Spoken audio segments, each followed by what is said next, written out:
Olá, olá, tudo bem com você? Eu espero que sim. Esse é um bate-papo muito especial. Eu vou conversar pela próxima hora com o Vinícius. Ele é um garoto de São Paulo. Ele tem quase 2 anos de carreira. Ou seja, 2 anos atrás ele foi contratado para trabalhar como júnior e agora ele foi contratado para trabalhar para uma empresa na Holanda, inclusive com uma proposta de se mudar para lá logo depois que essa crise toda passar. E aí no bate-papo você vai conhecer a sua trajetória como profissional, por onde ele passou, o que ele fez, o que ele deu atenção enquanto estava trabalhando nas empresas, o que ele estudou e como foi todo o processo dele começar a fazer entrevistas, como ele lidou com os não que ele recebeu pelo caminho, até que finalmente ele recebeu uma proposta, assinou o contrato e exatamente hoje ele começa a trabalhar para uma empresa na Holanda. Espero que você goste. Muito bem, muito bem. Mais uma vez, mais um domingo e mais um bate-papo com um brasileiro que teve a felicidade de ser contratado por uma empresa de fora do Brasil, dessa vez uma empresa na Holanda.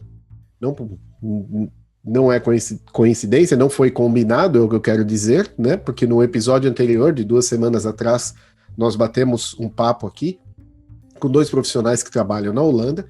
E a Holanda, ela é uma grande consumidora de mão de obra do mundo, assim como a Alemanha. Eu acho que são os dois países que mais contratam profissionais de outras nacionalidades, né? Tanto é que o meu target inicial era a Holanda, mas foi a Alemanha que abriu os braços para mim. E eu estou aqui até hoje. Então hoje o bate-papo é com o Vinícius. Vou deixar a palavra com ele aí para ele se apresentar. E aí nós vamos desenrolar o papo aqui, passando informações legais para vocês. Toca lá, Vinícius. Obrigado. Primeiro de tudo, eu gostaria de agradecer o convite, dizer que é uma honra e um prazer muito grande estar participando aqui. Você, sem dúvida nenhuma, é uma das inspirações para essa conquista e pode ter certeza que esses vídeos que você tem feito, desde o começo do canal, eles impactam as pessoas assim, de uma forma que é inexplicável, acho que a palavra, porque realmente te dá essa inspiração. Bom, Obrigado. Eu comecei na verdade, o primeiro contato com tecnologia foi lá atrás, na época dos joguinhos de Tibia, esse tipo de coisa, criando script, macro, esse tipo de acho que sentimento que hoje em dia nem deve ter tanto, mas uns 10 anos atrás, 15, vamos colocar assim, acaba entregando a idade, mas era bem comum. E eu sempre gostei muito de tecnologia, sempre tive facilidade, que acho que é um ponto que conta bastante. Uhum. E aí eu me formei no ensino médio e aí veio aquela história, né? E agora, o que eu curso? E na época eu trabalhava com telemarketing numa empresa que é Atento, acho que o pessoal talvez conheça. Eu conheço. E tinha um amigo meu lá que fiz no trabalho que estava querendo fazer análise de sistema e me puxou. Falou, vamos fazer, sei que você gosta, e você já tinha um contato e tal. E na época, isso era 2012 para 2013, por aí. Segundo semestre, acho que 2012. Aí eu comecei a fazer. Uhum. Aí, inclusive, encontrei um estágio, né? Na época eu fiz análise de desenvolvimento de sistemas. E aí eu encontrei o estágio, só que o estágio era para um perfil mais de infraestrutura. Então, basicamente, era subir servidor, fazer todo o checklist, né, na entrada e na saída. E acabou que, durante o processo, me prometeram uma coisa e, na prática, o que estava acontecendo era bem outra, né? E aí acabei ficando pouco tempo nesse estágio. Logo depois, acabou o semestre e, infelizmente, na sequência, eu acabei sofrendo um acidente de moto. Que pena. E aí abandonei a faculdade. Que ano foi isso?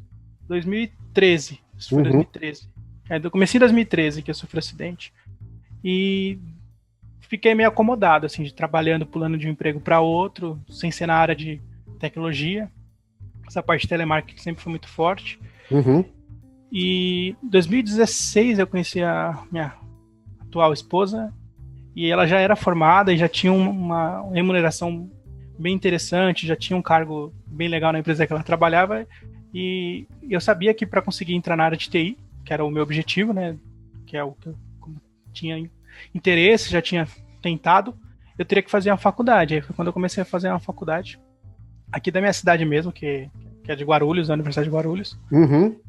E foi o que abriu a porta. No primeiro semestre eu já comecei a enviar currículo para Deus e o mundo para conseguir estágio. E aí eu consegui estágio numa empresa aqui também de Guarulhos, que é uma empresa do segmento de aço, ela comercializa aço. Só que, por incrível que pareça, a equipe de TI deles é quase uma software house. Na época era eu de estagiário, mais um rapaz e acho que 8 desenvolvedores. Se você pegar para uma empresa que não é tão grande no segmento de aço, sabe, não tem muita conexão com tecnologia. E o que era interessante é que os donos, eles tinham muito essa pegada de tecnologia, de mudar as coisas com tecnologia. Então, legal, criar produto, automatizar processo, e isso foi uma das etapas, acho que, principais, assim, foi o que me deu bastante oportunidade para conseguir aplicar conhecimento e aprender, né? Uma baita escola, eu diria. Sim. E na época lá eles usavam, na época até hoje, eu acho, eles usam um sistema que chama Caché, não sei se você já ouviu falar. É um sistema parecido com Java, mas a diferença é que ele conecta com o próprio banco dele. E o JavaScript era usado na parte do front-end, né, para poder fazer as manipulações, pegar os dados de input, né, o JavaScript para manipulação de DOM mesmo. E comecei a estudar jQuery. Na época que jQuery reinava, isso era 2000 reinava entre aspas, né? Já era 2017 isso. Mas o jQuery nesse tipo de empresa acho que ainda era muito forte. Certo. E aí com o JavaScript eu não conhecia quase nada e eu comecei a ir atrás. Na época a empresa bancava a partir da Alura, então a gente tinha muito conteúdo para poder consumir. Só que a Alura ela tinha algumas coisas que chegava a certo nível e para você ir além, você ia ter que pesquisar por conta própria. Foi aí que eu encontrei o seu canal.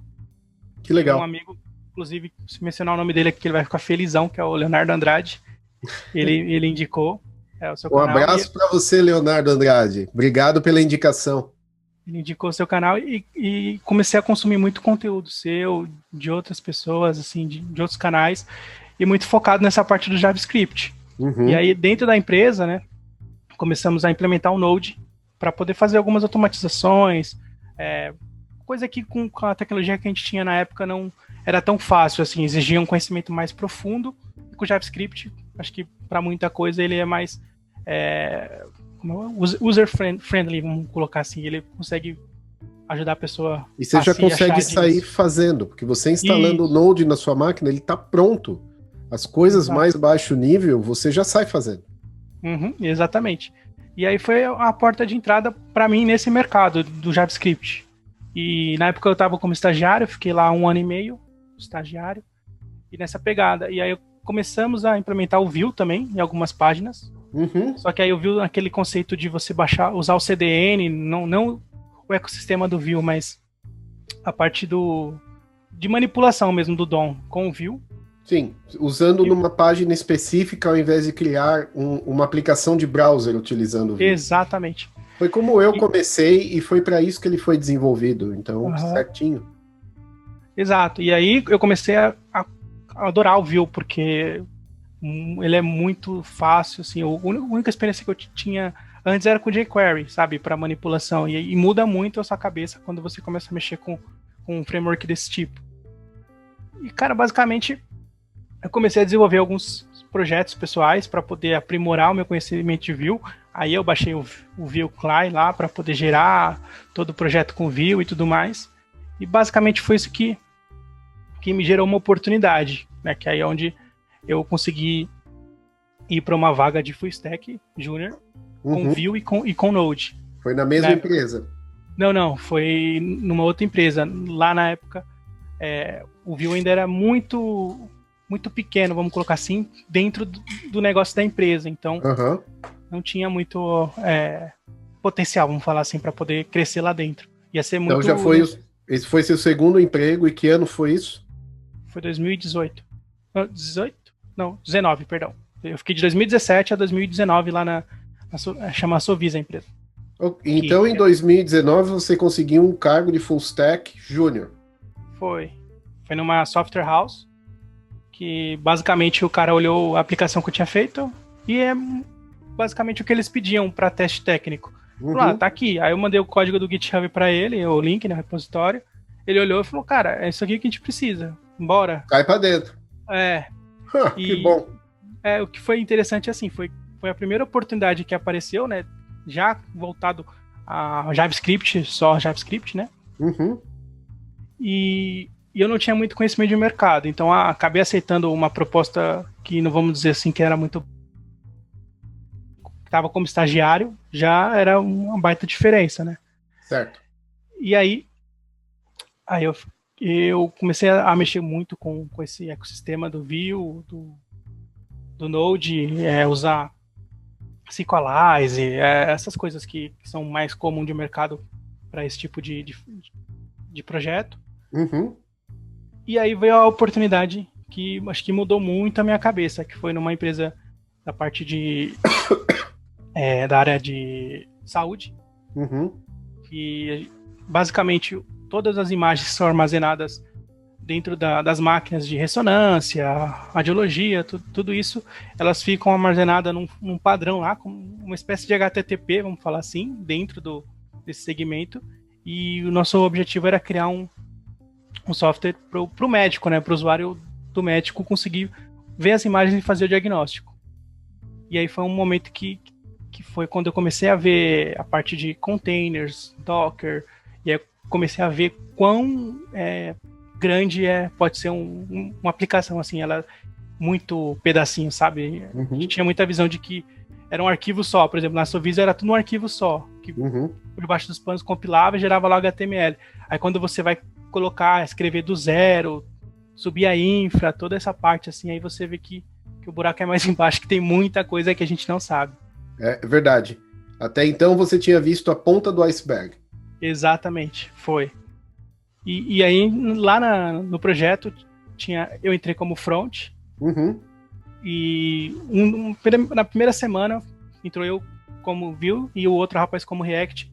E a primeira semana o gerente lá falou, eu quero que vocês façam essa aplicação. Você em React e eu, no caso, na época, em Vue. E basicamente foi a mesma aplicação, só que nas duas linguagens, para a gente poder fazer tomar uma decisão de qual que ia seguir na framework. Porque nossa, o projeto... Que visão desse cara, porque normalmente nos faz isso. Sim. Então, e aí na época a gente acabou decidindo pelo React, até porque o meu conhecimento de Vue ele não era tão avançado, ainda não é, porque o Vue foi... Na verdade, de voltar uma etapa aqui, lá na outra empresa, foi quando eu comecei a ver a parte do Vuex, e o seu vídeo até hoje é muito relevante, aquele que você tem, acho que é 1 hora, alguma coisa assim. Cara, é muita coisa, assim, é muito conhecimento para um vídeo que você, assim, você olha e fala, beleza, é um vídeo, tipo 1 hora, mas quando você pega aquele conhecimento e extrai, você vê que você vai aplicar em muitos lugares. Mas então, voltando.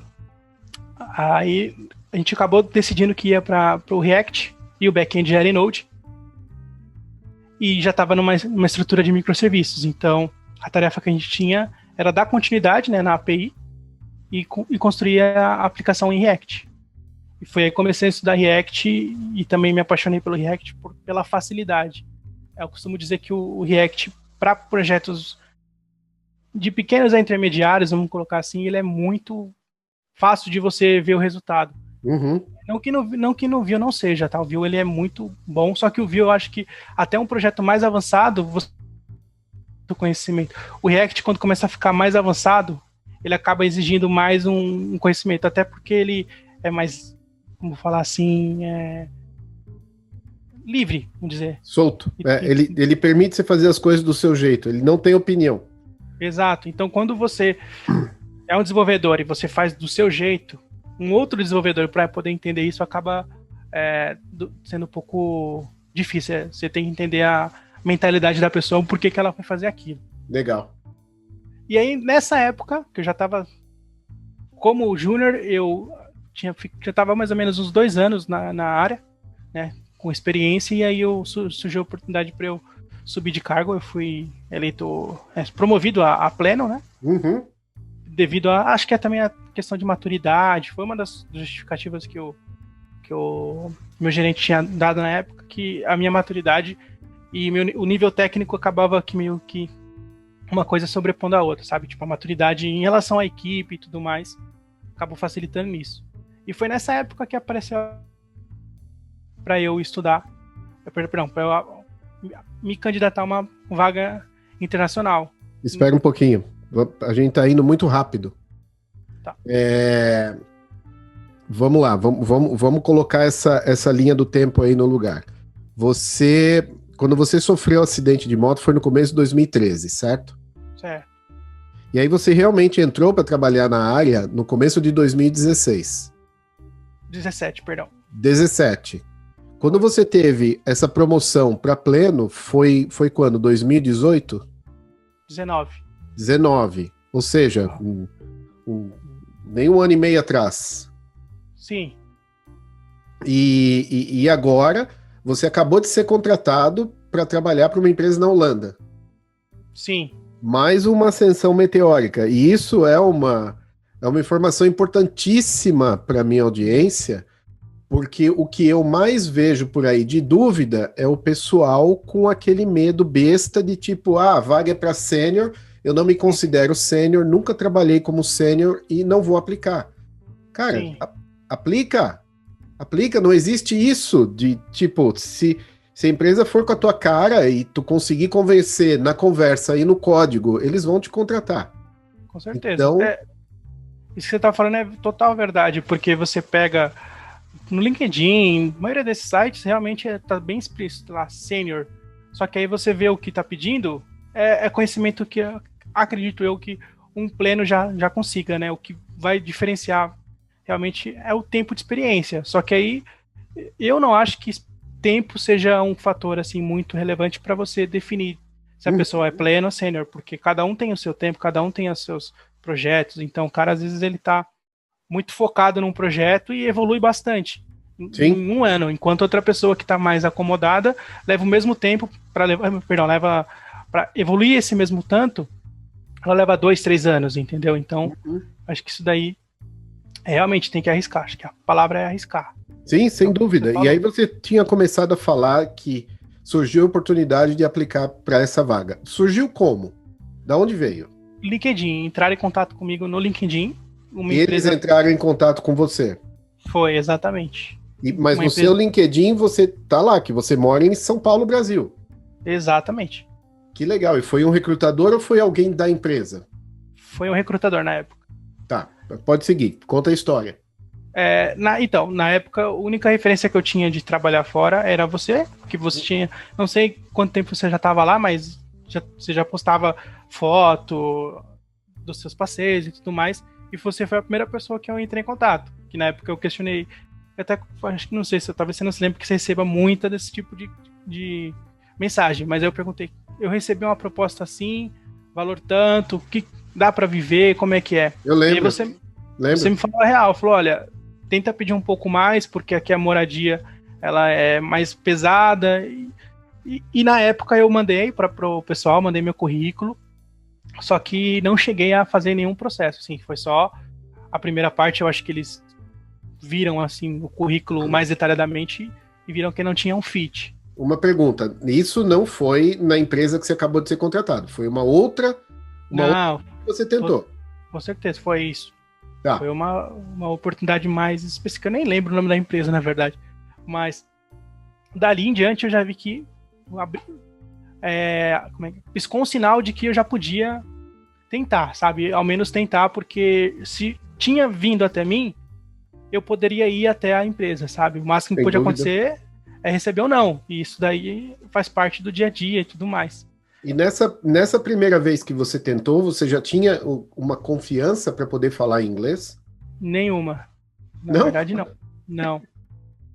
Tanto que aí vai a parte do como eu aprendi inglês, né? Eu acho que muitas pessoas elas devem compartilhar esse mesmo formato, que foi basicamente séries, filmes, jogos. Acho que isso... E quando você entra na área, você documentação, código também, né? Outros vídeos. É muito conteúdo em inglês.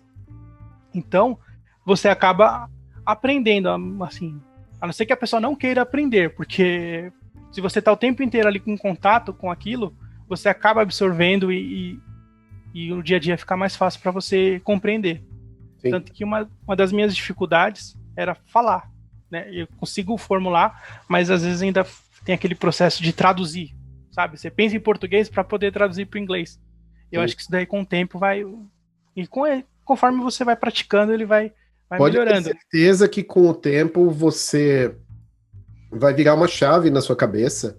Você simplesmente vai falar o inglês. Você sequer vai fazer qualquer relação com o que você está falando com o análogo em português. Sim. Então vai acontecer. É preciso usar, né? Pô, que legal. Parabéns.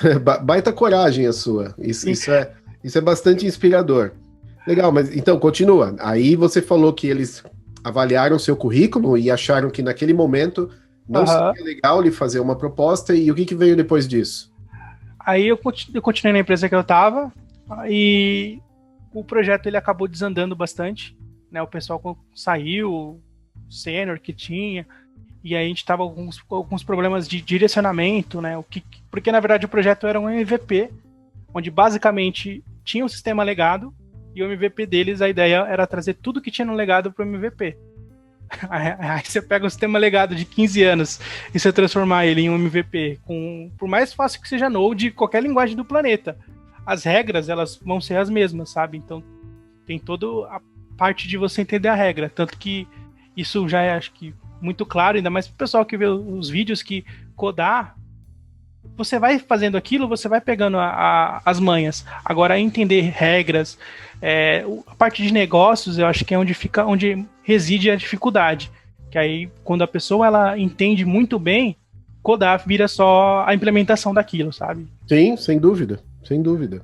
E tanto é que eu considero que o mais difícil de todos os trabalhos que eu fiz desde que eu passei a trabalhar para fora do Brasil foi exatamente conseguir compreender o contexto de todo o business da empresa e aí tentar converter aquilo, traduzir para o código que eu teria que escrever ou o código que eu teria que manter.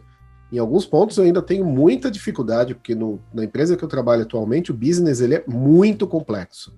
E tem muitas abstrações ali que, às vezes, eu chego num beco sem saída. Tipo, eu cheguei aqui, eu não sei agora o que vai fazer. Você vai, né? Exatamente. Então, realmente, programar é o de menos, né? Conseguir colocar na sua cabeça o business da empresa que é o mais complexo. Tá, sim. Então o MVP desandou. E aí, o que aconteceu? E aí eu fui um dos últimos a sair da empresa, né? Da equipe em si. E eu já estava procurando alguma coisa para fora, já estava me candidatando para LinkedIn. Tem até aquele We Work Remotely, que mais? Aquele Upworks também, só que o Upworks já é um pouco diferente, porque ele é uma espécie de freelance. Tem contratos, mas ele tem uma espécie de freelance, então você não tem um vínculo muito forte com a empresa, é basicamente, preciso disso e eu pago tanto.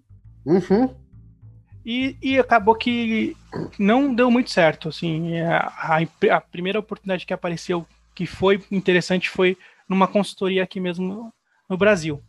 Mas, como eu já estava com essa lanterna, esse alerta de que eu podia continuar, eu continuei. Então, continuei procurando, me candidatando e tudo mais, até que em março, um pouco antes de começar, não, bem no começo da pandemia, apareceu uma oportunidade para uma empresa de Nova York que fazia outsourcing de mão de obra, que eu não vou me lembrar o nome, mas fiz os testes, fiz a etapa, né, toda a parte de inglês, e o que foi interessante é que o recrutador, ele era professor de inglês, só que ele era da América Latina. Então, ele entendia que a gente, é uma coisa até que outras pessoas já falaram, mas quando a gente vai falar inglês, a gente fica muito com aquele medo de falar errado, da pessoa não entender a gente. Só que, por outro lado, eles sabem que a gente está se esforçando para falar uma língua que não é a nossa língua.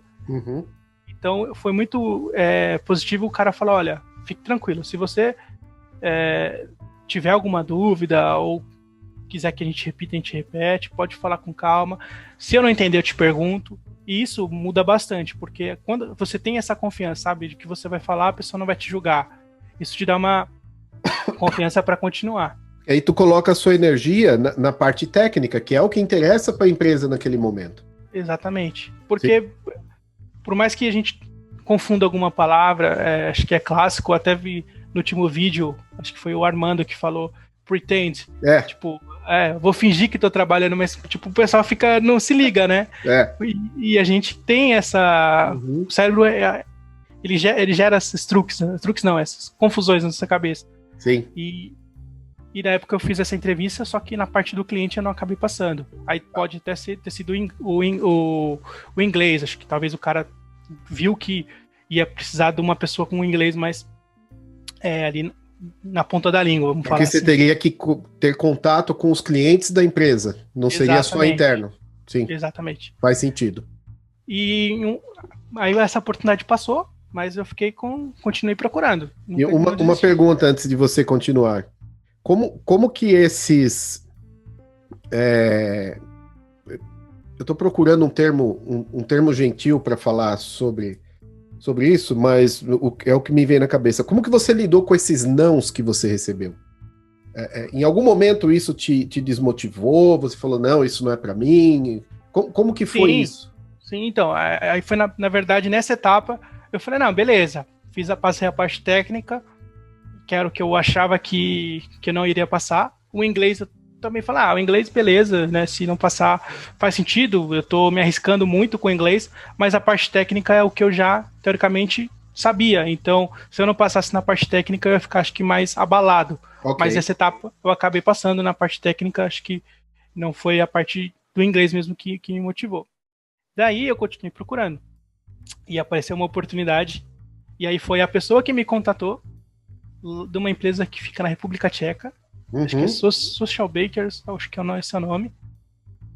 E, cara, muito assim, é muito diferente a abordagem do pessoal, desse pessoal, assim, recrutador de fora, é que eles, de fato, leem seu currículo, sabe? Pelo menos as vezes que entraram em contato comigo, o pessoal leu meu currículo, viu o que tinha de fit com a empresa, sabe?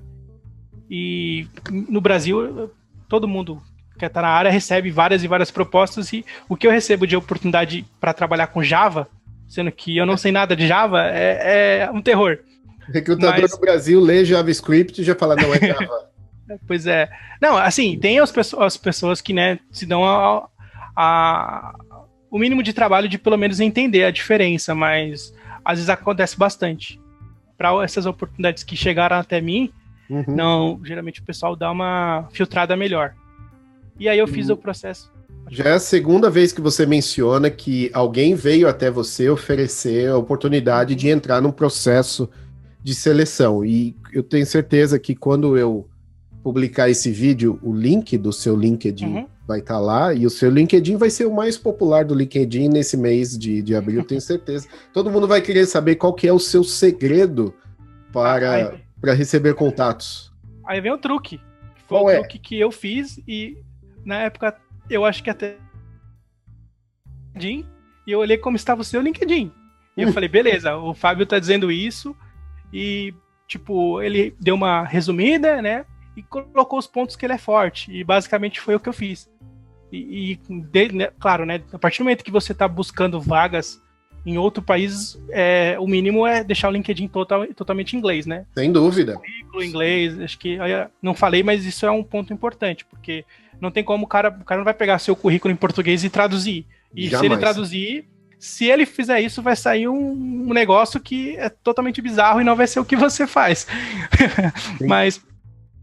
Mas essa oportunidade, continuando, essa oportunidade, ela apareceu, e na verdade a mulher ia vir, né? Ia vir uma recrutadora, engenheira, na verdade, aqui para São Paulo, e ela tinha selecionado alguns candidatos que iam fazer esse teste com ela, então iam participar desse processo. Como veio a pandemia, os planos acabaram mudando, né? Na empresa eles já tinham, acho que 6 ou 7 brasileiros que trabalhavam lá. E alguns deles eram remotos, mas acho que a maior parte era local mesmo, na República Tcheca.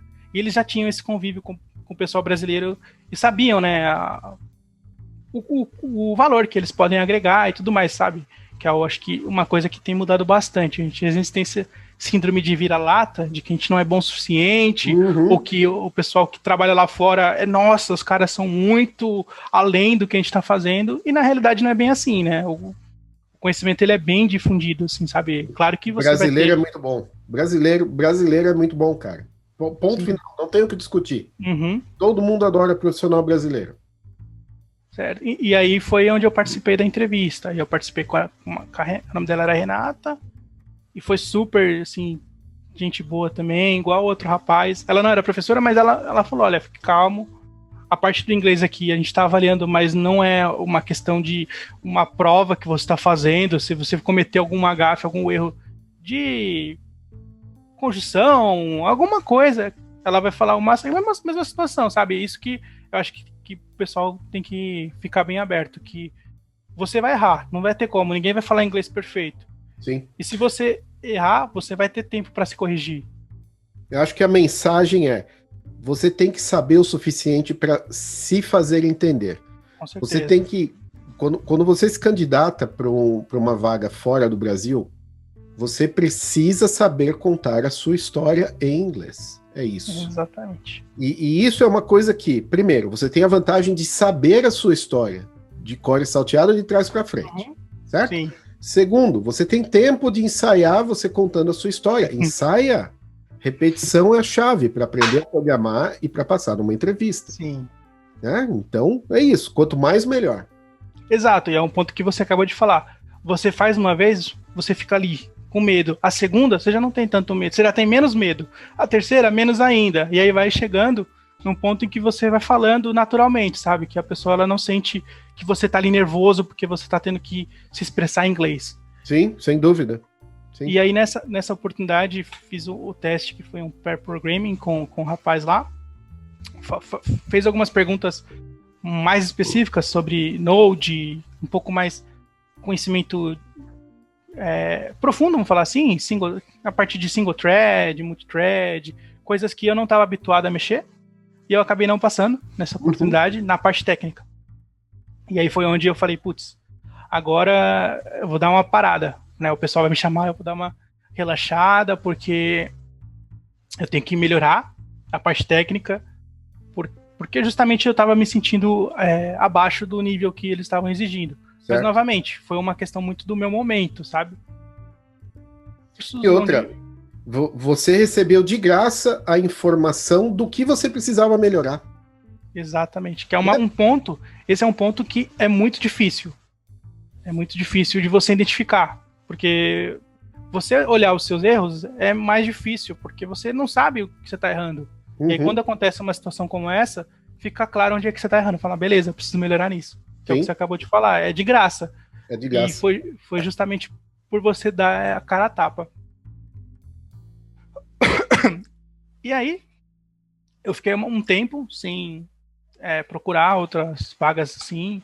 Parei de mexer no LinkedIn, né, para me candidatar para as vagas. Aparecia uma ou outra, mas aí era... Como eu já estava mais decidido a melhorar mesmo, para poder tentar e ser mais assertivo, eu fiquei um tempo sem participar de processo, né? Mas, novamente, eu já estava com aquele sinalzinho alerta, assim, de que era o que eu queria. Tanto que a pandemia, infelizmente, ela acabou facilitando isso, né? Infelizmente, por um lado, né? Porque foi meio que a força. Mas, desde março de 2020, que eu não vou para o escritório, para nenhum escritório de nenhuma empresa que eu trabalhei, porque não tem mais a necessidade. E eu falei, poxa, se eu consigo fazer isso para uma empresa do Brasil, por que não uma empresa de fora, sabe? E, sem dúvida. Se ela me aceitar, eu tô indo. Exatamente. E aí, mais recentemente, por volta de um mês atrás, eu comecei a conversar com um rapaz que tem um perfil no Instagram, que é o Trampando na Gringa. Certo. E ele mora, acho que em Amsterdã, por volta de 3 anos. E ele incentiva muito, sabe? Cara, procura que aparece. Se você estiver pronto, vai aparecer. E eu, de lá pra cá, eu devo ter feito, nesses últimos 3 meses, eu devo ter feito umas 8 entrevistas em inglês. E, inclusive, eu fiz processos, né? E o pessoal toda a parte do processo, né? A entrevista principal, para poder entender a sua história, se você tem algum fit com a vaga e tudo mais. E algumas delas eu não passei pela parte técnica também, mas eu já sabia que era uma especificação, alguma coisa além do que eu sabia. Então, assim, não era nada tipo, putz, eu tô muito fraco. Não, era que eu não tinha um conhecimento específico que eles precisavam, sabe? Ok. Que aí Não era uma falha estrutural no seu know-how de desenvolvimento. Sim. Uma coisa que eu percebi, isso daí acho que você também vai concordar, é que no Brasil a gente está muito acostumado a faz tudo. Enquanto para algumas vagas, por mais que seja full stack, você vai precisar fazer aquilo ali, sabe? Mais focado naquilo ali. Então o back-end vai ser um cara que realmente saiba o que está fazendo no back-end. Uhum. E não o cara que faz back-end, o cara que faz o front-end, o cara que faz o Docker, o cara que faz isso. O cara que, se você souber, é um ponto positivo, que você pode contribuir com a empresa. Mas muitas vezes eles precisam que você seja bom naquilo que você está se candidatando. Então, se você é front-end, você tem que ser muito bom em front-end. E é isso, eles exigem que você seja muito bom. Uhum. Né? Eu vou aproveitar que você fez essa menção às 8 entrevistas que você fez recentemente. Eu já deixei essa dica antes, eu nem lembro aonde foi, mas eu acho que é um bom momento para reforçar esse tipo de coisa, que é um procedimento meu que me ajudou muito. Uhum. Seguinte, toda vez que eu fiz uma entrevista, não desde o começo, porque essa ideia só me ocorreu depois, mas a partir de determinado ponto, toda vez que eu terminava uma entrevista, eu anotava no meu diário de busca de vagas o que foi bem e principalmente o que não foi bem. E colocava como que eu me senti durante a entrevista. E aí, na entrevista seguinte, eu lia tudo que eu anotei das entrevistas anteriores. E aí, com isso, eu já estava mais seguro de que eu não cometeria os mesmos erros, que na verdade nem foram erros, mas segundo o meu próprio julgamento eu poderia ter feito melhor, e já estava tudo anotado ali. Então, assim, 1 hora antes da nova entrevista, eu passava o olho pelas minhas anotações, e aí eu já chegava muito mais confiante do que eu ia falar. Então, pegue o costume de criar, desde a primeira, de criar um diário e anotar, de preferência à mão, porque quando você escreve à mão, você usa uma área diferente do cérebro, e aí você vai ter um material de suporte que você mesmo está criando. Sem dúvida. E é uma coisa que é uma forma de aprendizado muito... Pode parecer boba, mas que funciona demais, porque se a gente pega... até uma técnica de desenvolvimento, qualquer for, você faz ali, vê o que está dando errado, por exemplo, TDD, você faz o que não foi bem, implementa a melhoria e vai fazendo, e sempre melhorando para cada vez ir no melhor.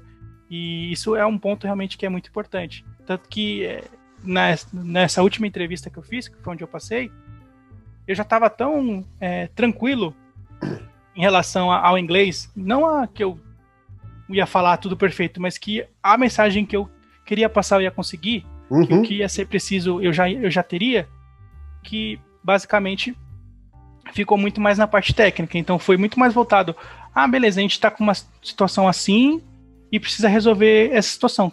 O que você faria, sabe?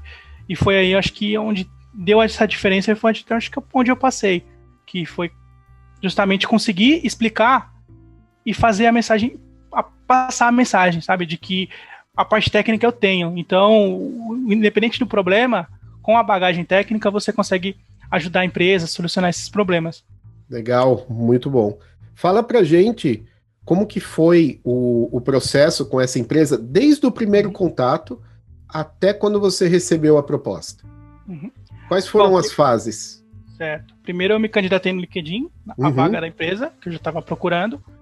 E acho que 2 dias depois o CEO da empresa mandou o convite, mandou uma mensagem para mim no LinkedIn mesmo. Falou, olha, recebi a sua aplicação aqui para a vaga, manda para mim o seu currículo em inglês atualizado e tudo mais.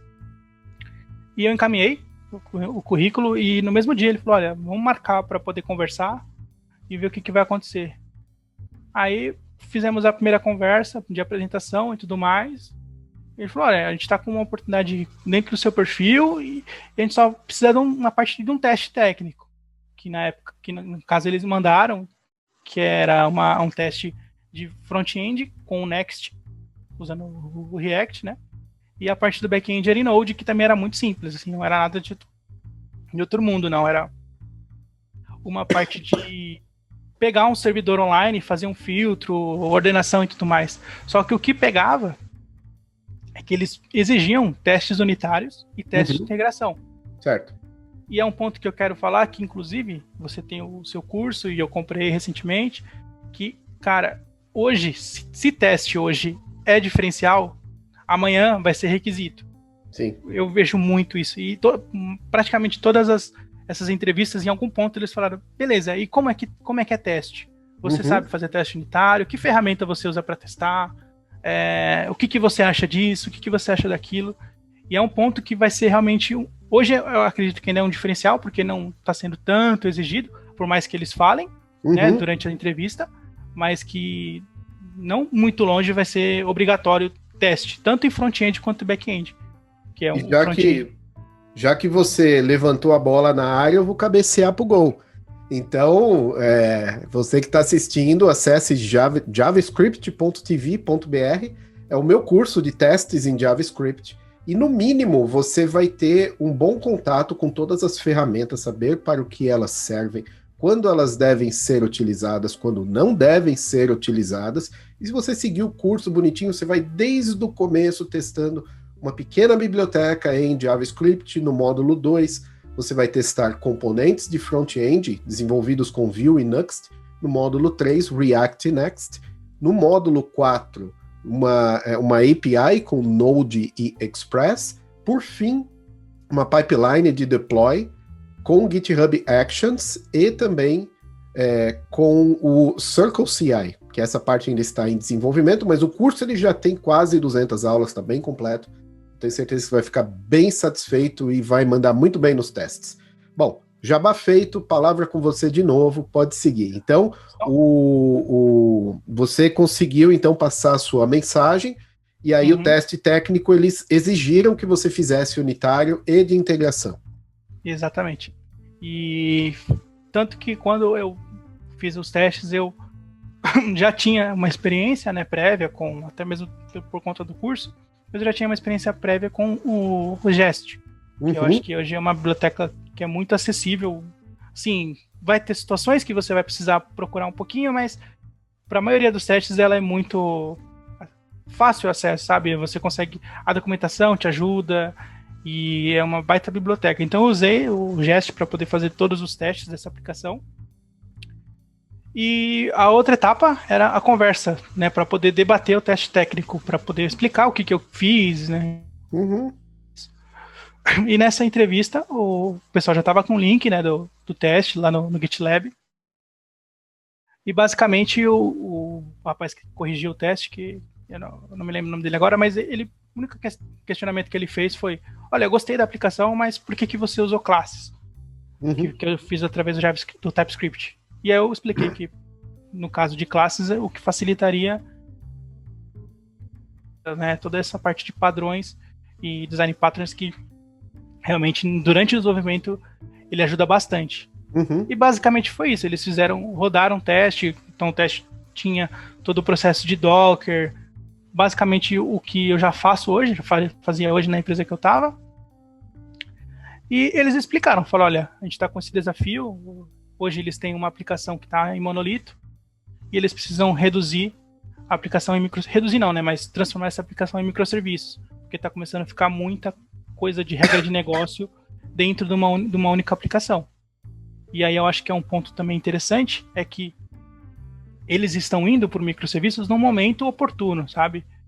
Que eu acho que é importante uma empresa ter essa maturidade de falar: olha, agora a coisa está ficando feia, a gente precisa tomar essa decisão de ir para uma arquitetura que facilite, né, tanto o desenvolvimento quanto a manutenção e até mesmo garantir, né, a escalabilidade do projeto.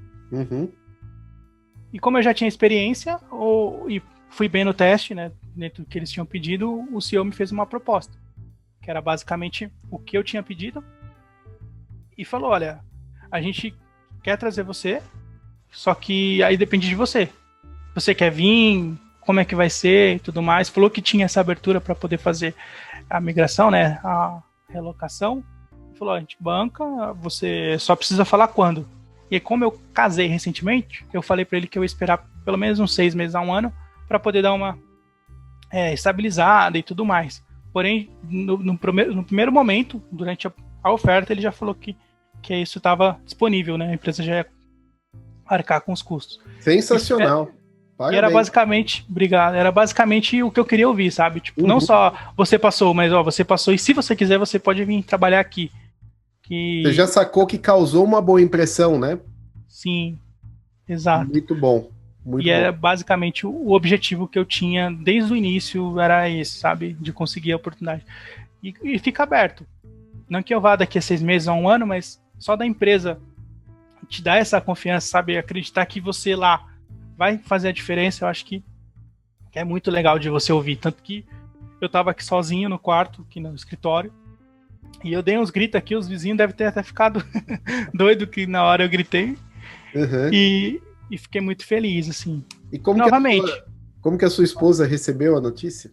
Ela falou, mas agora a gente tem que ver como é que vai fazer para mudar pra lá. Porque ela tem uma avó, assim, que é mais de idade, mas ela também gostou da ideia. Só precisa a gente planejar certinho. Ela também trabalha na área de desenvolvimento ou a área dela é outra? Não, ela trabalha na área de administração. Tá, entendi. E aí tem a questão de ir para outro país e conseguir emprego em outro país, né? Isso também conta bastante na hora de você tomar essa decisão. Mas... Sim, sem dúvida. E mesmo porque esse privilégio de você poder mudar para outro país, um país que não fala inglês, mas você trabalhar só com o inglês, eu acho que está muito restrito à nossa área de desenvolvimento de software. Porque, por exemplo, eu vejo que existem muitas vagas nas empresas de software para outras coisas que não técnicas. Administração é uma delas. RH é outra que me vem à mente, e até mesmo administração de escritório. Só que eu vejo que para essas vagas é preciso que a pessoa fale o idioma local, porque vai ter que lidar com gente de fora. Enquanto nós não, nós lidamos com a equipe interna, nosso computador e o nosso fone de ouvido. E né, é muito raro você ter que lidar com uma pessoa de fora e que não fala inglês. Então tem essa dificuldade, sim. É uma vantagem nossa mesmo, total, porque a gente, que você acabou de falar, muitas vezes a gente nem tem muito contato, sabe, com o pessoal, é mais a equipe ali que você tá no dia a dia e todo mundo fala inglês, todo mundo se comunica e é resumo, sabe? Então é mais difícil mesmo. Isso é uma coisa que acaba pesando pra gente poder ir para lá, mas no fim das contas é um planejamento de vida mesmo. Você ir para um lugar onde você vai ter uma qualidade de vida melhor. Aí depois disso começamos a ver tudo que eu tinha visto sobre Holanda, como é morar na Holanda.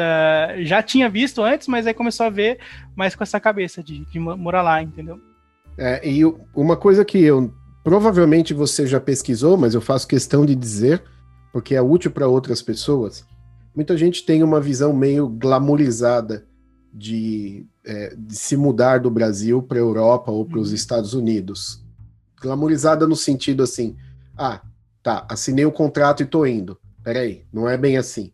É um trabalho monumental você desmontar a sua vida no país que você nasceu, ou pelo menos o país que você mora nesse momento, e remontar a sua vida em outro país. Você fica desestabilizado de diversas formas, e eu vou citar 2 aqui, financeiramente e emocionalmente, por pelo menos 1 ano. Porque, emocionalmente, por quê? Você vai ficar deprimido? Não, mas você vai ser dependente de outras pessoas, sabe? Muitas vezes, para ir na padaria, você vai precisar pedir informação para alguém.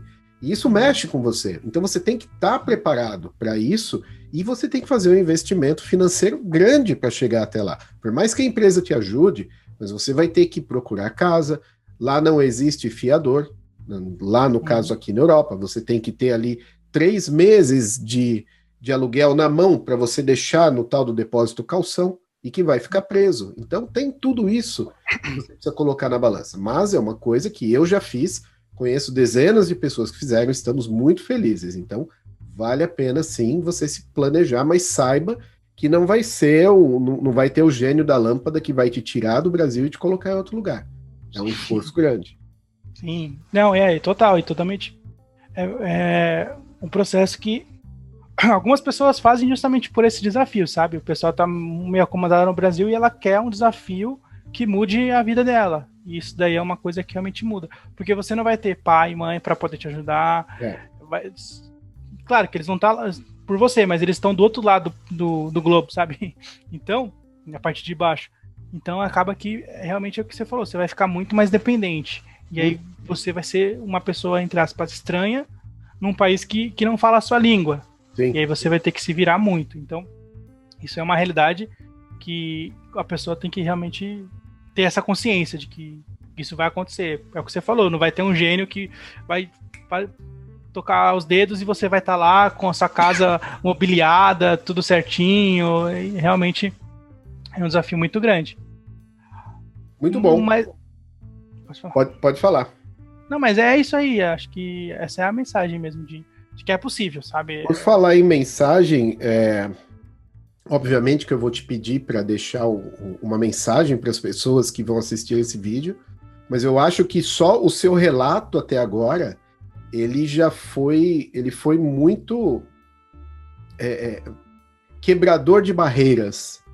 Porque, veja, você começou a trabalhar mesmo, de verdade, nessa profissão, tem pouco mais de 2 anos.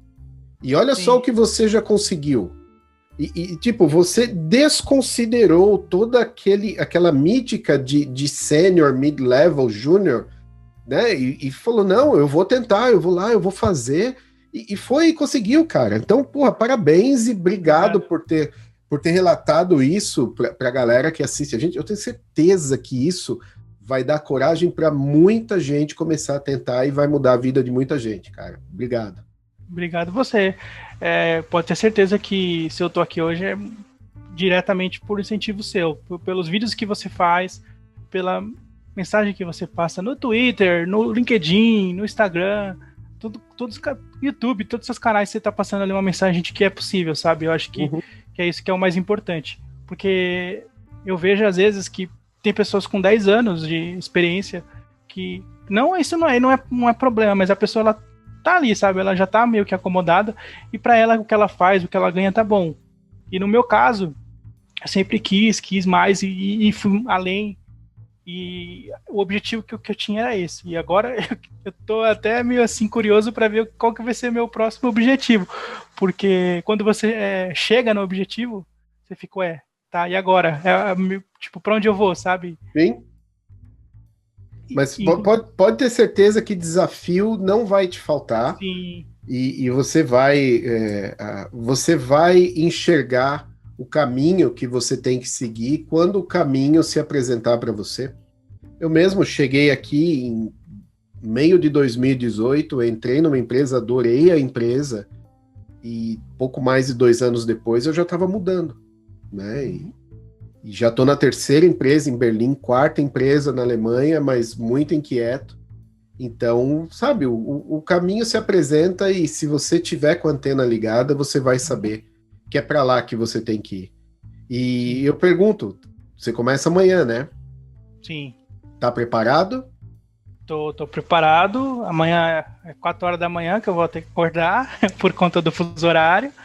Mas, entre aspas, é um sacrifício que é o que eu quero. É uma que eu tô buscando. E assim, agora recentemente eu comecei a fazer um curso de inglês. Na verdade, com uma professora particular, justamente para ela levantar os pontos que eu preciso melhorar e eu ir atrás, porque uma dificuldade que eu tinha também era entender onde é que eu estava errando. Durante a entrevista, o pessoal às vezes não te entende, mas é meio difícil você avaliar, beleza, errei aqui. Aí é o que você falou do seu caderno lá, do seu diário. Você tem que fazer isso, mas ainda assim vai ser um processo que você vai se avaliar. Então, é difícil, não é fácil você entender o que você está errando. E agora com essa professora, que inclusive ela morou um tempo na Holanda, já me ensinou bye-bye, que é doei holandês. Mas é um desafio que ela falou. Ela mesma falou na nossa última aula. Falou, olha, você vai ficar o tempo inteiro tendo que entender e fazer esse processo de entendimento de uma outra língua. Então, no fim do dia, você vai ter o cansaço mental do seu trabalho e vai ter esse cansaço de ficar o tempo inteiro ligado ali tentando entender. E é uma coisa que assim, nunca aconteceu comigo antes, sabe? Eu nunca precisei ficar ligado o tempo inteiro, sabe? E isso eu acho que vai ser um desafio muito grande. Mas é o que eu tô pronto e o que eu quero. Então... Faz parte da aventura também. Exato. Faz. Já me aconteceu muito e de tipo, depois de... Eu chegava na Alemanha, que teve uma época que eu ficava entre Brasil e Alemanha.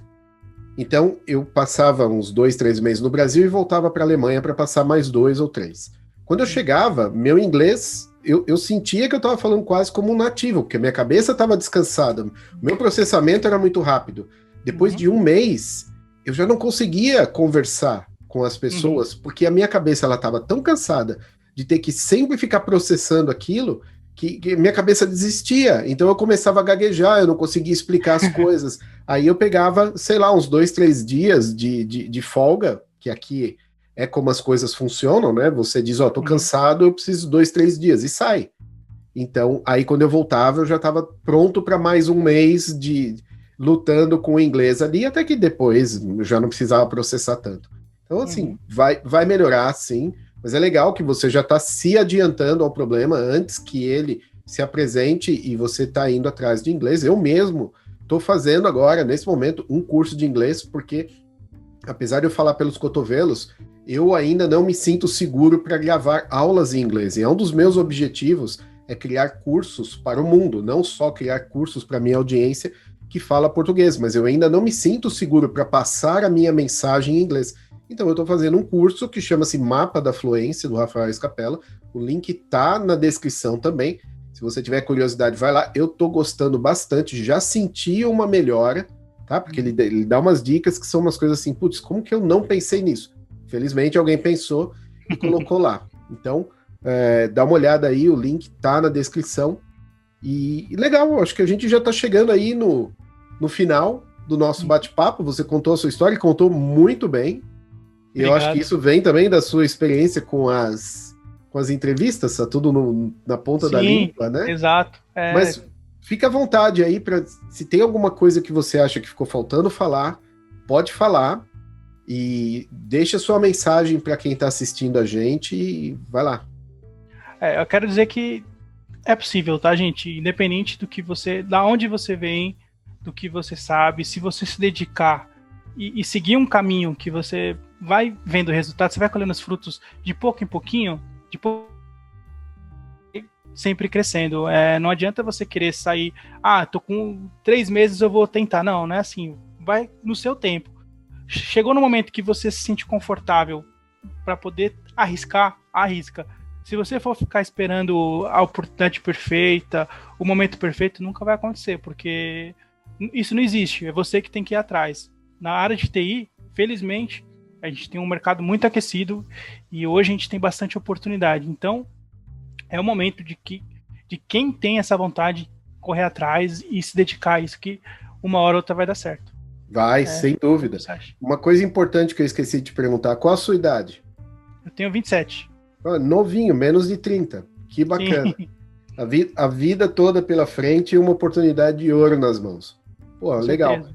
Baita mensagem. E aí, em cima do que você disse, eu vou dizer de novo, algo que eu já disse mais de uma vez, mas eu não canso de repetir. Se você tem um país dos seus sonhos ou uma empresa dos seus sonhos, não aplica direto para essa empresa. Aplica para outras, para você ir treinando, para você ir ganhando experiência, porque em processo de entrevista é como aprender uma nova tecnologia. No começo é tudo muito estranho, depois, quando você vai pegando o jeito da coisa, vai saindo mais natural, né?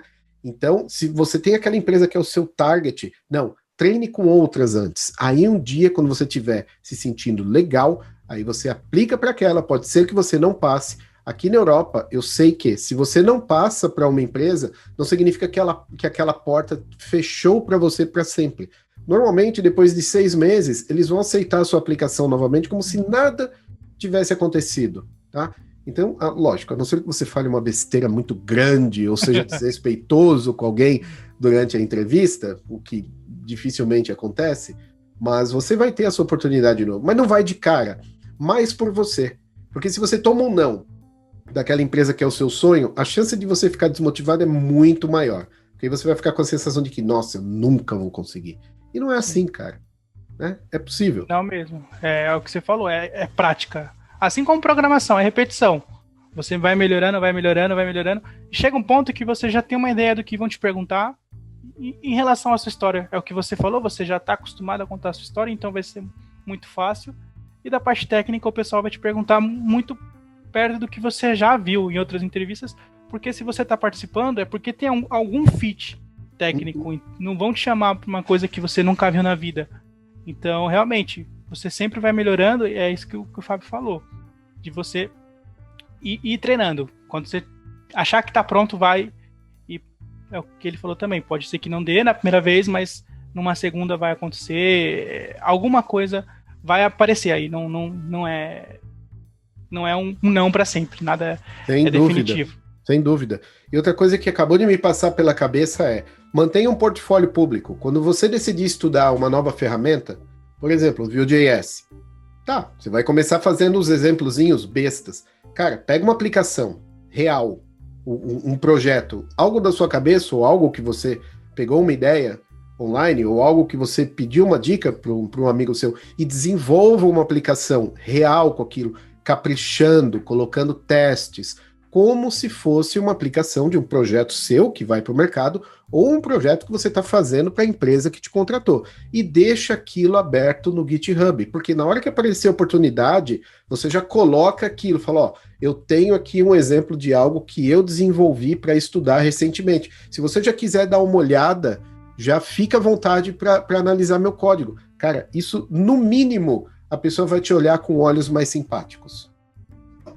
É repetição. Sim, faça. Exato. E qualquer coisa que você fale, o código, nesse caso, que é o que o Fábio falou, vai falar por si só. Você não precisa falar, eu tenho experiência com teste. Se você tem mandou para o pessoal um repositório em que você colocou teste, cara, o pessoal vai ver que você sabe fazer teste. Né? Então, você resume muito e você mostra na prática, que eu acho que é o grande diferencial que eles precisam. Pessoas que tenham prática no dia a dia para resolver o que eles estão de problema atual. Exatamente, e que tenham vontade de resolver, né? E isso pra gente que é do Brasil, vontade de trabalhar é uma coisa que não falta. Não falta, exato.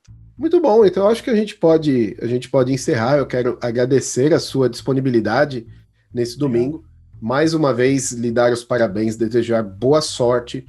Eu torço para que você adore trabalhar com essa empresa, com essa equipe, e que você encontre o seu caminho, né? Que você fique no Brasil trabalhando remoto pelo tempo que você achar necessário. Quando chegar o momento da mudança, cara, vai para cima, é uma delícia. Europa é um lugar fantástico e mantenha contato, mande notícias. Pode deixar. Muito obrigado, agradecer de novo a oportunidade e que mais pessoas consigam realizar, ter essa conquista, que é muito importante. Eu acho que para nós como brasileiros, ver que lá fora o mercado ele aceita a gente e entende que a gente é tão capaz e pode agregar valor como uma pessoa nativa, assim. Então, show. É isso. Muito bom. Muito obrigado. Foi um prazer falar contigo. E você que está assistindo, não se esqueça o tradicional joinha, se inscreva no canal, habilite as notificações. Eu estou sempre lançando coisa nova, seja bate-papos como esse, seja conteúdos mais técnicos. Eu tenho falado bastante sobre ferramentas e é isso aí. O pessoal costuma gostar do conteúdo que eu posto e vamos que vamos. Então é isso. Um abraço para vocês. Eu sou o Fábio Vedovelli. Falou, obrigado.